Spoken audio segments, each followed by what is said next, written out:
What really works when it comes to de-escalating anxious, hostile, or challenging behavior?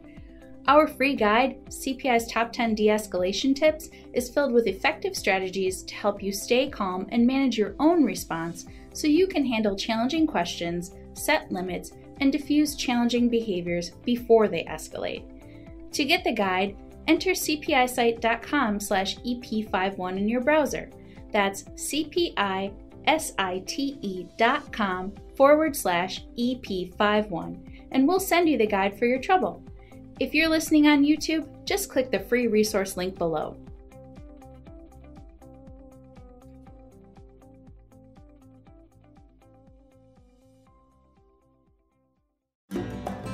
Welcome to Unrestrained, the podcast series from CPI. Here you can enjoy conversations where professionals on all sides of crisis and behavior management relax and open up about themselves, their workplace, and their clients. You'll get the latest tips and trends from the best in the business, so tune in often to integrate their experiences with your own. Hello and welcome to Unrestrained, the CPI podcast series. This is your host, Terry Vittone. Today I'm joined by John Clark. He is the Corporate Chief of Security for Sturm, Ruger & Company. Hello and welcome, John. Thank you, Terry. Good morning. Thank you. You're currently, as I said, the Corporate Chief of Security for Sturm Ruger, one of the most well-known and reputable manufacturers of firearms in the U.S., and you've taken a very dedicated career path to get there. So rather than simply reading a thumbnail biography today for our listeners, could we begin by having you talk about the evolution of your career, your passion for law enforcement, your extensive training experience, and how you are uniquely qualified to fulfill your role at Ruger?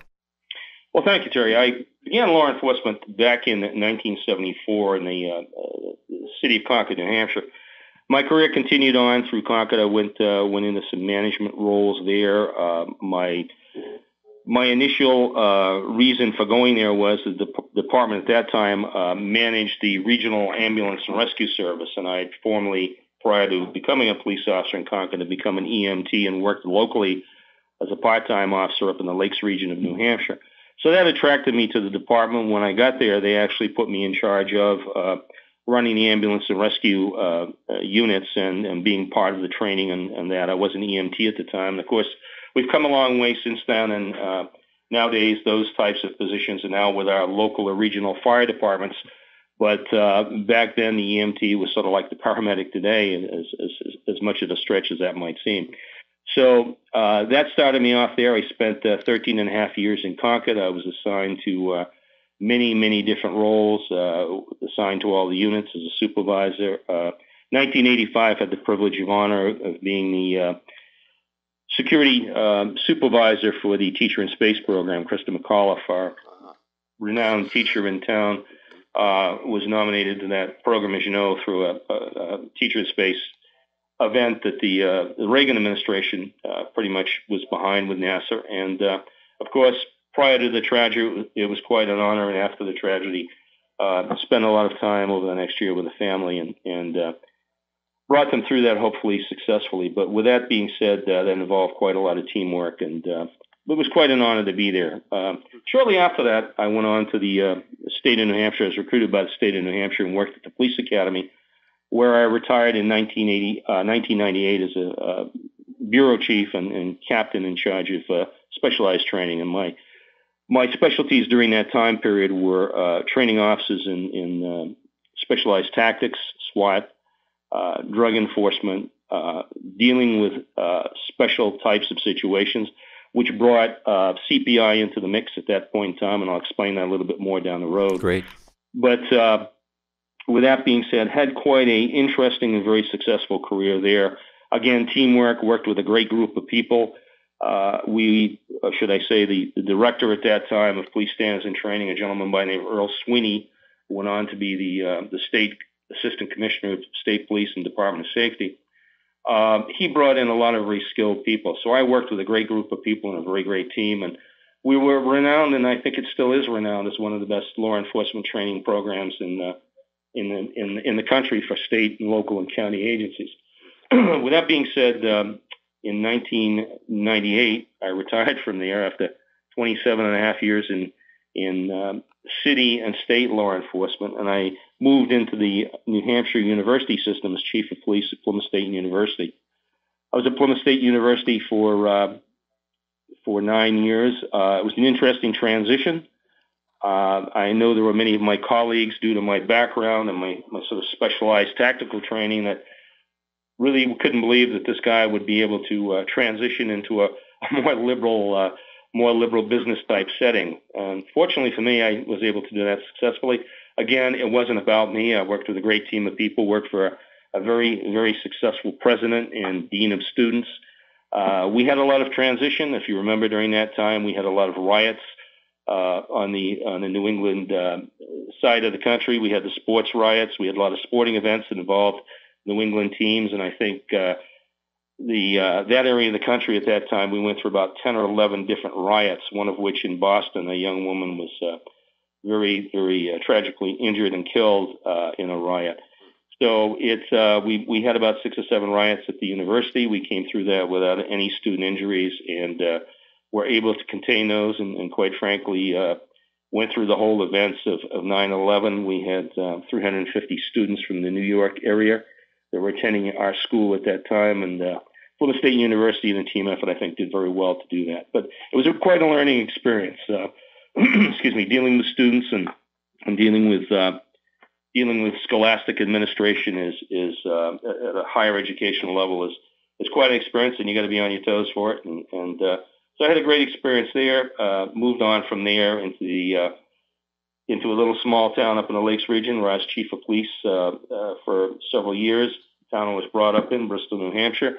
Enjoyed that experience. That was a sort of a part-time career type of opportunity. Kind of coming home.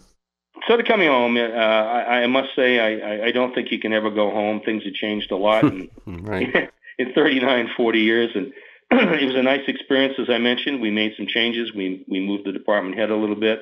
Again, teamwork, and moved on from there into the private sector. During my career, I've had the opportunity. Many of my managers and supervisors have given me the opportunity to participate as a private consultant. So I do have what I consider a bit of experience in private consultation. And to answer your question, after all of that, that was what brought me to Ruger. I had the opportunity to interview with my boss during those years, and after doing some consulting for Ruger, and after getting that completed and deciding I wanted to make a change into the private sector, had a discussion with my boss, an offering was made, and I now work for the legal team at Sturm, Ruger and Company, and I've been here going on 7 years in September. And again, team effort, very, very great group of people. As you know, our advertisements say we're a responsible firearms company, and we are. We sell firearms to responsible American citizens, and we stand behind that very, very devotedly. So that's where I'm at now. How did CPI get involved in all of this? Back in 1989, 1990, as you probably know and our listeners know, we went through a serious time in this country, as we are going through now. We had a lot of workplace violence back during those time periods. And in the late 80s and early 90s, the state of New Hampshire experienced several very tragic situations. One of those in which 2 New Hampshire state troopers and several other officers in that event, it was called the Colebrook incident, and several other people were seriously injured and 2 citizens killed. With that being said, the governor at that time, a woman by the name of Jean Shaheen, who was our governor and is now a state senator, asked New Hampshire law enforcement to work conglomeratively to put together a program of training to assist in helping private and public sector agencies be able to assess what type of situations could possibly become somewhat problematic or even violent. We put together a week-long training program at the police academy. We were sort of assigned that request, and we put together with numerous other instructors. Since we are in the work of instructing folks, we put together quite an instructional program and brought a lot of public and private sector agencies from around the state into that training. At that point in time, we brought, or I was an instructor, had been for 2 or 3 years, or 4 years, I think, at that time, for CPI. We brought CPI to that event, and I believe it was Judith Schubert was the woman's name at the time. Yes. She came up for us and spent some time with us during that week. and talked about CPI. And quite frankly, CPI went forward into a number of our school systems, was utilized as training to include some of our hospitals. So that's how we brought it on board. And at that time, I recognized that a lot of the materials I was teaching in the private and public sector to more civilian audiences, a lot of that information could be used in law enforcement. So, John, just to back you up for a second Sure. there, and yes, and Judith Schubert is still with us. She's our Chief Strategic Officer now. I know she'll be glad to hear that she's remembered there. What was so when did you who trained you first in CPI training? What was the occasion? That was in Milwaukee, believe it or not. I came out to Milwaukee in, I think it was in 1989 and 1990. And it was I can remember as I'm sitting here at my desk, it was a very cold week. I came out there for the initial crisis intervention training. Mm-hmm. And then that moved forward with your Street Smart program, I believe, in the late 90s. I became an instructor in your Street Smart program. And then moved forward after that into preparedness and started using the preparedness program in the university system when I was there, specifically with both students and administrators. And then when I moved back into the private sector, sort of didn't work in that program for a while, and then returned when I came here to Ruger, brought the program to my boss, who was our general counsel, and said, I think this is a great program we could use within the company. We need to do some training. And went to Toronto, refreshed in the program, got reinstated as an instructor. We've used the program here at Ruger for the last 6 years. So, but backing up again now too, so that your time when you had the Holbrook incident there, was that the initiative to bring CPI training into various departments in New Hampshire? The Colebrook incident, Colebrook, New Hampshire incident, was an incident that was part of several incidents during that time period, and that was part of, along with the several other tragic incidents at the time that occurred. We had an incident that occurred in a local community, and these things sort of built upon over maybe a 1 to 2.5 year period, and it got to the point where we said, we need to take a look at these things. Management level folks within state government said we need to take a look at these things and we need to start providing training.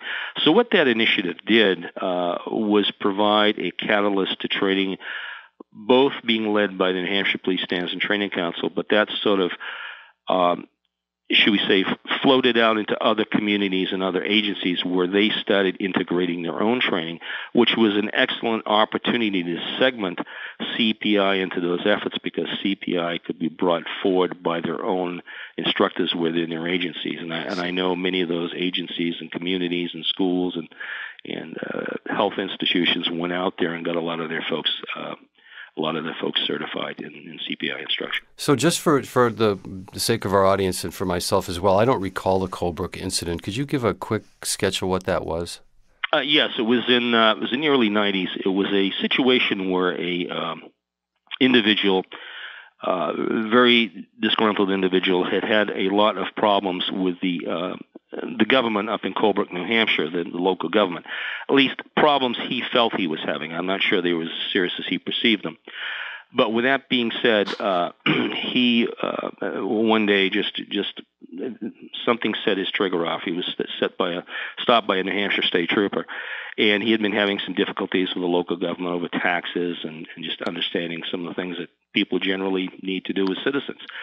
And was disgruntled, as I mentioned, and the trooper stopped him, and he pulled a rifle. Trooper stopped him for a motor vehicle violation. He pulled a rifle out of his vehicle and shot the trooper, very tragically, right there in Colebrook in front of a shopping center. And another trooper showed up to assist the trooper that was in trouble, and this individual also shot him. The individual's name was Carl Drager.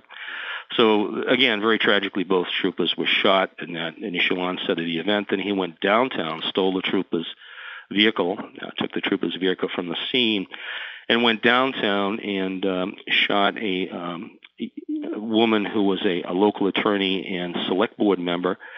And this was at a local newspaper. Ironically, as you know, we just had a shooting in a newspaper here recently. Yes. But in a local newspaper office, and a gentleman by the name of Dennis Jules tried to help her. One of her colleagues tried to help her, and he also shot this gentleman. And he left that scene and went south on one of the primary routes in northern New Hampshire. And this is up in New Hampshire, way up near the Canadian border.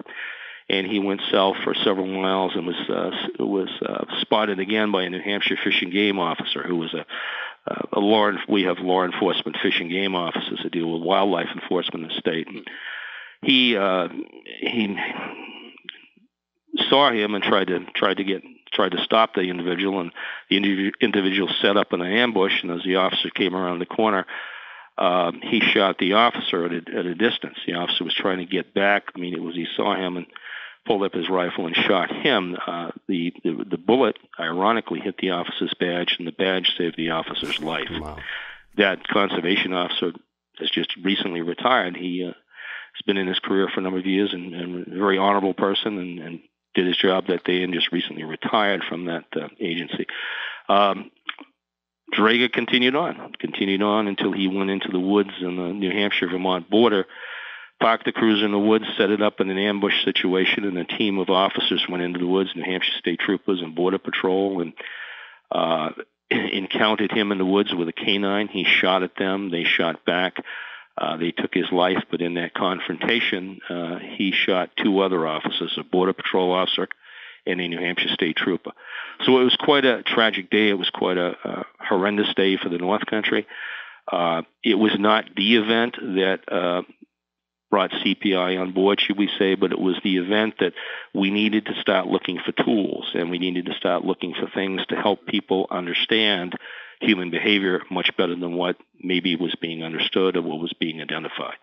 So it was part of that whole transition to helping New Hampshire law enforcement, New Hampshire agencies that deal with problematic situations, both public and private, to have some understanding, a level of understanding of human behavior and how to deal with that, if that makes sense. Yeah, it does. Just another tool.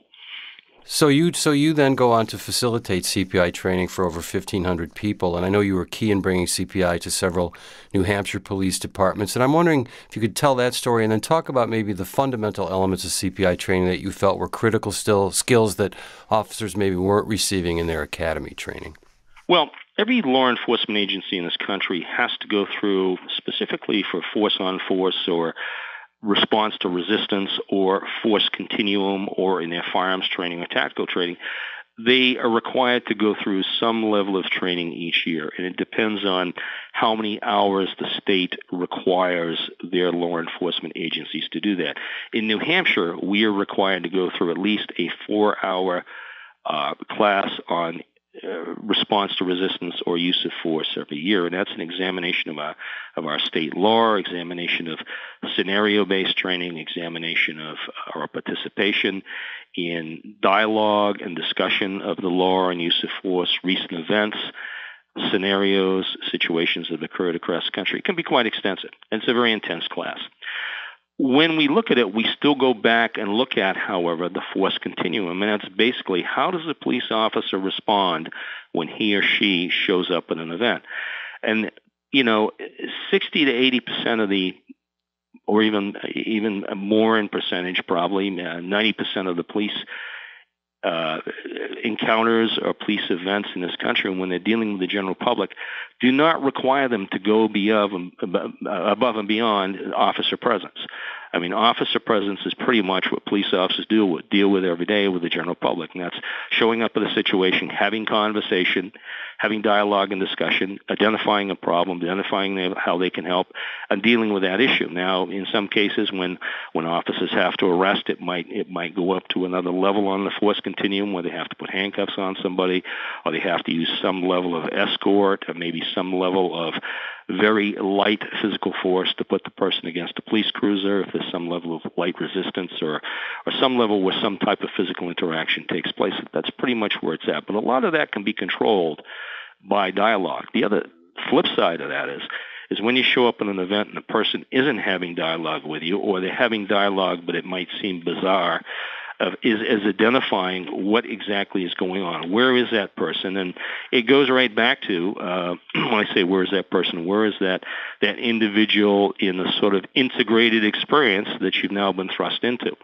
And I think when police officers look at the force continuum, a lot of times we try to be, but a lot of times we are not real good at identifying where that integrated experience can go. And I think CPI brings a lot to the platform on that with behaviors and responses. So what I've started doing with that, and I think other offices do, maybe not necessarily knowing they're using a CPI template, but what I did in the academy and what I've tried to do in some of our training, and I'm still a deputy sheriff up here in New Hampshire, part-time deputy sheriff, and participate in the training of the yearly required class, is I bring back that integrated experience. I talk about, okay, so you show up at something and someone appears anxious. How do you respond to that? They start to get defensive. You need to get directed. How do you do that? And what happens if it goes physically violent? What are our violence response procedures? Then you get into talking about the police officer's tool belt and how he or she utilizes the different tools on that tool belt. But you spend a lot of that time talking about, okay, so someone's anxious. What can you say to them? How can you bring them down to a point where they can think more clearly, they can think more collaboratively with you? How do you do that? Let's say they step up to saying defensive. Stay away from me. Don't come near me. I'll do this, I'll do that, depending on what the circumstance is. How do you become the directive, but how do you do that without setting that trigger off, if that makes sense? And I think there's a lot of information, not to spend a lot of time on that, but I think as you work through that, you talk about the CPI crisis development model. You talk about risk awareness. How do we identify risk awareness? How do we talk about that? How do we write to it? Identifying, responding to a threat, and responding to violence. I mean, we're bringing into the platform these days a lot of people who have never had military or any type of law enforcement experience, and they're becoming police officers, and we're seeing a lot of violence across the country of many types. So I think you really need to work within that continuum when you're training law enforcement officers.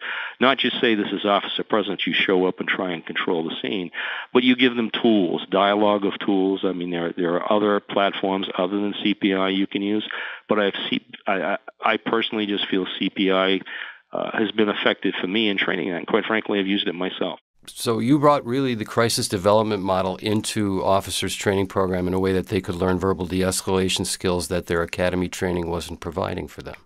Well, I think it expounds upon the academy training. I think the academy training provides a lot of information, but I think it gives them a lot of direct information that can be used and a lot of information that will allow them to write to what happened. Sometimes it's very difficult to write to human behavior. I'm sure many of our listeners are in positions where every day they have to write to human behavior. And I think it gives them. I think it gives the individual, whether it be a police officer or anyone, a dictionary of terms and explanations and rationality as to how you can see, respond, and write to what you just went through. Excellent. Well said. So, John, do you think CPI training then? Let's move into the kind of current times that we're in here with a lot of active shooter incidents, certainly overwhelming our news cycles. Do you think CPI training is a useful or even necessary prerequisite for officers to deal with active shooter incidents? Well, I think depending on, obviously, the situation, again, without speaking directly or representing in any way today, in dealing directly with the active shooter, but I think in any type of situation, active shooter situations can be very difficult because it's already happening. The violence is already happening. Right. If you can get there, the first 1 to 10 minutes or whatever, and you can have dialogue. I mean, there have been many incidents where officers recently have arrived and have been able to provide dialogue, and they've either stopped the event or due to something they've said appropriately, the actor has stopped. And they've done something right. Getting there and trying to have that dialogue is very difficult because a lot of times it's gone beyond dialogue. But I think if you can get there and someone's sort of in that balancing period between you've showed up, you're at the event, you know that something's potentially going to happen. You might see someone that, or to be someone that is armed that you're going to be dealing with. You start that dialogue and maybe you can bring them back to normalcy, at least some rationality of realizing this is not good. You can't go forward and do this. I'd like to think from the information we have with CPI, specifically the preparedness program, I do think you provide a lot of good information to do that if you can do it, if that makes sense. Thank you. Yeah. John, during our pre-interview, you mentioned how the law enforcement force continuum has within it a level that's appropriate to utilize CPI's verbal escalation continuum. And so could you maybe go through the levels? Let's dig a little deeper of the law enforcement force continuum for our listeners who aren't familiar with it, and then talk about how understanding CPI's verbal escalation continuum might prevent further escalation along the force continuum. Well, the law enforcement continuum starts with basically officer presence. A police officer shows up at something, and it's no different than you or I driving down the street and realizing this morning that we're coming to work and maybe we're going a little bit too fast. All of a sudden, we see a marked police cruiser on the side of the road running a radar, and maybe just sitting there. We ease off on the gas pedal and we move on and hopefully re-educate ourselves on that moment to be better drivers. Right. I mean, just because I've been in the business, I'm still human, and I've driven a cruiser a good portion of my life, and it was all about getting there. So, I get it. I understand people are very responsible, but we sometimes forget, and I'm one of those too. With that being said, that's a good example, I feel, of just officer presence. That has just educated me to do something within compliance. I think it can go a lot further. It can be a police officer showing up at a domestic and using the right terminology and language and speaking to people in the right manner to de-escalate that domestic type event. Verbal direction. It goes from officer presence to verbal direction. Then you go into your tools, and that might be light physical contact or heavier physical contact if the person shows active resistance. Using different tactics to take that person into a position where you can handcuff them or contain them or keep them back from getting aggressive. I mean, sometimes you don't have to put them in handcuffs. You can keep them back from becoming aggressive. A classic example will be a domestic where two individuals are trying to be physical with each other, and maybe just positioning yourself to keeping them back or using certain defensive tactics, techniques to stop their physical aggression, and all of a sudden you realize this is going to get worse if I continue to do this, and I'm going to end up in handcuffs. Obviously officers carry, depending on the department, a lot of tools on the belt. They have the tasers, they have their batons, they have their handcuffs. So the force continuum takes you through different levels of when and how to use those. Use those different tools to right up until the point of understanding that this event is now turning to where it very easily and very quickly could become a deadly force encounter. And that's the very ultimate decision an officer, he or she, has to make as far as if they haven't already, if the event hasn't created them to pull their firearm out of their holster, they might have to seriously consider at that point, this is a time I've got to pull my firearm out because this man or woman is reaching for a knife or a gun, or they're coming at me with a baseball bat, or this isn't going to go well if I don't use an extreme level of force here, of which I'm justified under our state law at this point in time to do. And that's a very horrendous decision for an officer to have to make, but fortunately we have a lot of good police officers out there who have made that decision and continue to make that decision. As terrible as it might be, we're not putting police officers on the street to get them killed. We want to make sure they stay alive. So. Sure.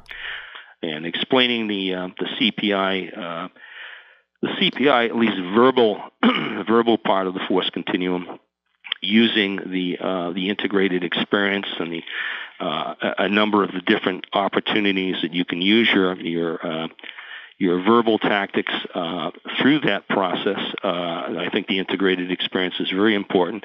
I think the continuums we use in CPI are also important to explain to officers and put it within the force continuum, if that makes sense to you. So. But I think the integrated experience brings a lot to that, and the verbal escalation continuum, explaining that is very, very helpful for an officer. Where's refusal and verbal release? Where does that line start to cross? Where does verbal release now go into intimidation? What does intimidation mean? Right. Intimidation means something different to me than I'm sure it does to many of our listeners. I probably tolerate a lot more intimidation than many people do. But, I have a level too where's it going to go over the hill, if that makes sense? And then what do I do? So how do I keep it from getting to that point?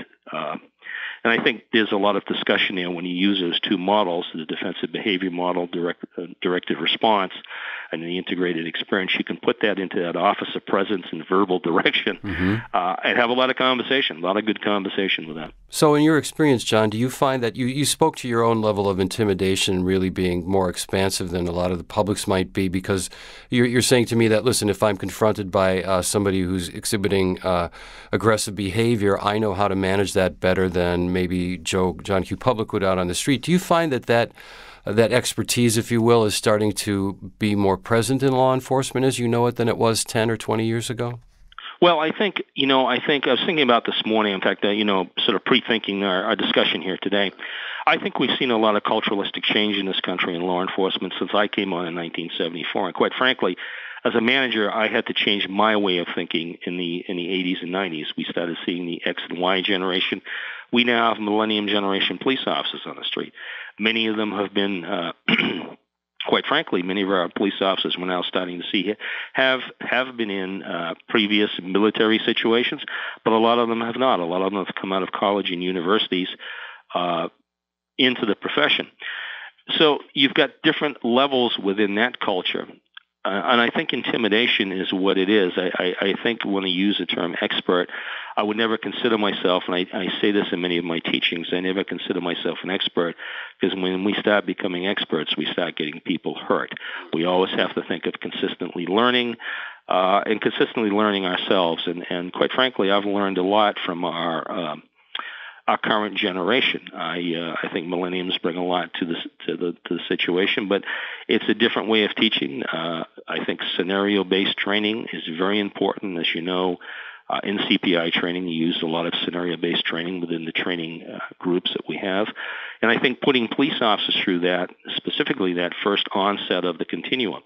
But I think the dangers have gotten worse. I think our streets are much more concerning. I think we need to be much more on our toes, and I think we need to use all the tools that are afforded to us, specifically the tools of that first encounter.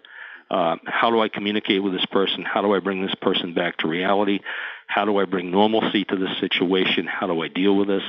How quickly can I use the things I've been taught? Because I really don't want to have to go over that hill if I don't have to, but I'm capable of going there if I need to. Does that make sense? Yeah, I think it does. When you talk about, get down to sort of the meat of your training. When you talk about, we talked in our pre-interview, you said that the integrated experience as defined by CPI can be especially meaningful to law enforcement officers. And when you're training, do you kind of get a sense of when people kind of get it? I mean, is this a key concept that you find that resonates with people once they kind of grasp the meaning of how it can help them interpret a behavioral situation?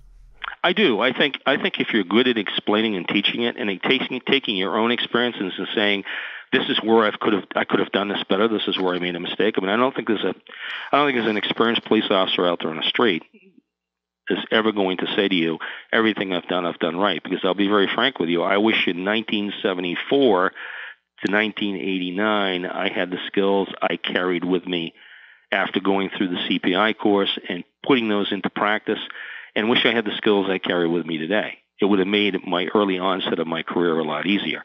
Now, I think we're educating police officers better these days. I think we're bringing more tools, interpersonal tools into that training. And I think with the benefits of such programs as CPI, we're putting a better police officer on the street, a more integrated police officer, a more diverse, conscious police officer, and a more capable police officer. That makes sense to you. Sure. And I think it's part of providing those types of tools that are beneficial. Mm-hmm. And so, in your career as a CPI trainer, John, about how many people and departments do you think that you've trained over the course of the years? Well, we have 200 and that's a great question. We have 240 plus police departments in New Hampshire. I was involved for a good portion of my 13 and a half years at the police academy. I was involved in the training directly or indirectly of all of those agencies and law enforcement officers. There's a point in my career with New Hampshire police officers didn't receive a firearms training certificate without my signature somewhere involved in it to include training instructors who instructed those programs. And a lot of very good people there that went out and did an excellent job for their communities. But with that being said, Numbers-wise, I know I've done a lot of training through the state of New Hampshire. I would say several thousand. I know you have 1,500 on board there, but I think the 1,500 probably, if I went back to look at those numbers, is what I've started involved in training and preparedness in the past maybe 6 to 8 years. But I think there's several thousand people. I would say probably 3,000 or 4,000, if not more. So then every time you sign one of those certificates, did that officer then have some fundamental CPI training? Back in the years when I was doing the within our sheriff's department, definitely now. But when I was doing the training for the state, definitely we would do specific courses. I would do actually a CPI course that officers would take, or I would integrate it into the annual training for firearms instructors. So they had the ability back when I was back until 1998. When I instituted that at the police academy, I would utilize it with my trainers and instructors in doing the annual instructor recertification, if that makes sense. I see. And what about today? When did you last train CPI, John?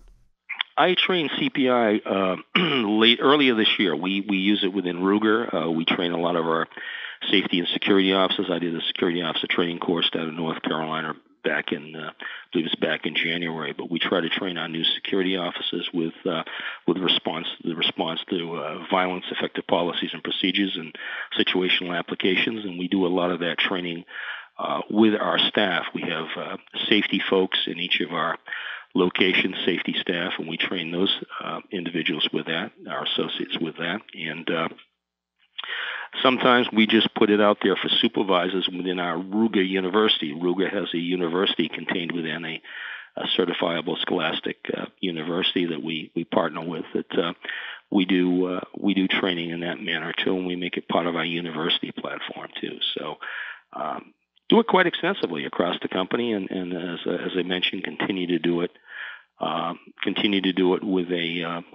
with the sheriff's department I work with, the Grafton County Sheriff's Department in New Hampshire. And recently, I had an interesting opportunity. I do some volunteer work for a program called the Friends Program in Concord, New Hampshire. That was my last question. So good.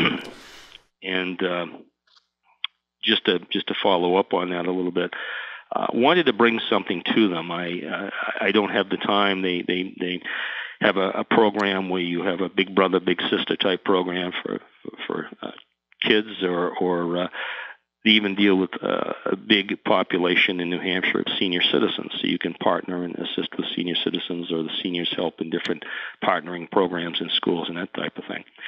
And they had not had the opportunity to have some security and safety training. So I brought, sort of previewed some security training for them, and also brought into that the Responding to Violence program. Kind of went over that with their executive staff and suggested that they utilize that, and it went over very well. And I think they're going to start using that as part of their training basis as they move on. But that program has been there for a good 35, 40 years plus in the Concord, New Hampshire area. Now it's statewide.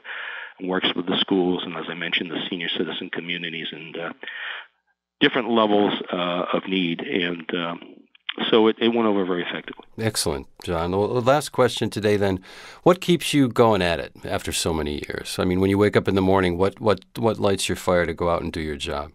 Well, I think for anybody that's been fortunate enough to be involved in a career as I've been fortunate, it's not about me. It's about the people that have allowed me to become what I've become, and that doesn't mean I'm an expert at anything. It just means that I'm motivated by watching people receive some level of information or some level of opportunity by some of my experiences. And I've had some experiences, and I hope I bring to the platform something that people can take away. I've been a trainer a good portion of my career. I've been a motivator. I've been a leader. Been all those things, but I think the biggest joy to me is watching someone go through one of my programs and say, I learned something today, because I've always had this philosophy that no matter what level of training you go to, you take away something from it. Anybody that leaves a training day or a training hour and says, I didn't get anything from this, well, you must have taken something away from it, because you obviously listened. That makes sense. Good point. It's not about me. It's about the people I work with. And quite frankly, I think what motivates me is the people I work with. I know here at Ruger, I work with a great group of folks, and it's been quite a transition for me. As I mentioned this morning, I've spent a lot of my time in public service, and I've translated that into the private sector over the past 6 years, and it's been very rewarding to be able to educate and try to bring some of those skills into the private sector, which I think we've been able to do. Well said, John. Thank you, and thank you for your ongoing embrace of CPI training and techniques. My guest today on Unrestrained has been John Clark. He is the Corporate Chief of Security for Stu Ruger and Company. John, thank you so much for joining us today. Thank you, Terry. All right, and thank you all for listening.